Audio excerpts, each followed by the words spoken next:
Come with us to a place before our time, on a trip through the stories and facts, a place between history and superstition, a place we call the Bedford Sector.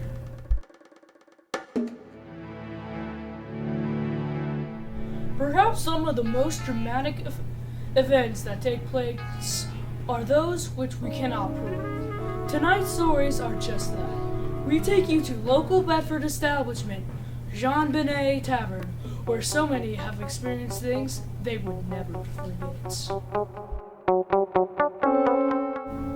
One night I was working at the Jean Benet Tavern. It was like any other night of work. One of my guy friends came in to visit and sat at the bar and talked with me. As the night went on, the bar started to slowly clear out. One man had too much to drink. My friend and I were worried he would try to drive, so we offered to give him a ride home. All three of us loaded into my car and I drove the man home.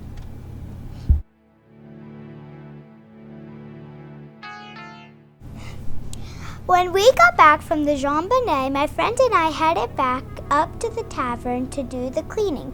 As I walked up to the door, I looked through the window and saw a man sitting at the bar. There was no one there when we left, and I know that I locked the door. I ran over to check, and it was locked.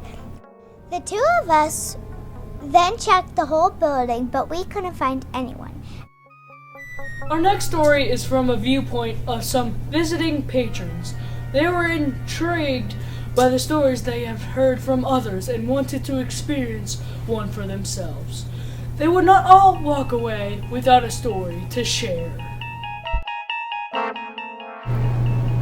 Several years ago, a friend of mine named Scott Cronover wanted to get a group of people together and visit the Jean Benet Tavern. He got a whole group of us to go. Some of them people belong to the Central Pennsylvania Paranormal Association. After getting settled in, we went down to dinner. When everyone was finished, we decided to head to the tavern. This is when things started to happen. One of our guys said he felt something touch his shoulder while he was sitting there, but there was no one near him that could have done it. While we were talking about it, a woman nearby said the same thing happened to her a few minutes before, even though no one was near her either. Now I was sitting off to the side just watching everything. While I sat there watching, I tried to focus on feeling something like the others. It was kind of hard to do because there was a guy playing the piano on the other side of the room. As I concentrated, I noticed a doorway that led into the hall. I looked through the door and there was a group of people in rough-looking clothes. They were just standing there watching the guy play the piano. I looked over at the piano guy to see what they were looking at. And when I looked back over at them, they were gone. I tried to focus again and again, but I couldn't see them anymore. The last story tonight comes from the current owners. Relive that frightful day with Melissa Jacobs.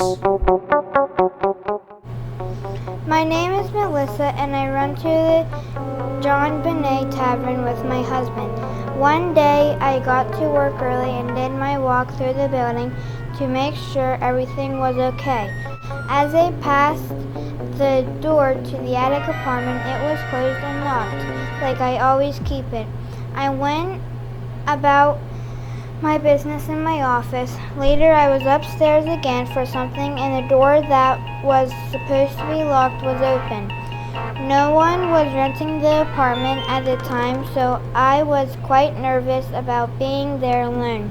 I had a young man coming in for an interview that day. When he got there, I asked him if he would be willing to check the apartment with me to make sure no one was there.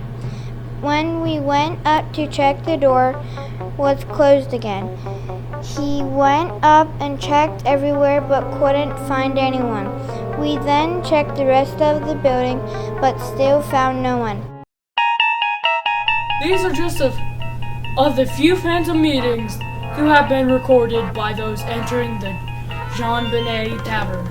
Who are these ghosts? Could they be some of George Washington's soldiers or the moonshiners from the time of the Whiskey Rebellion?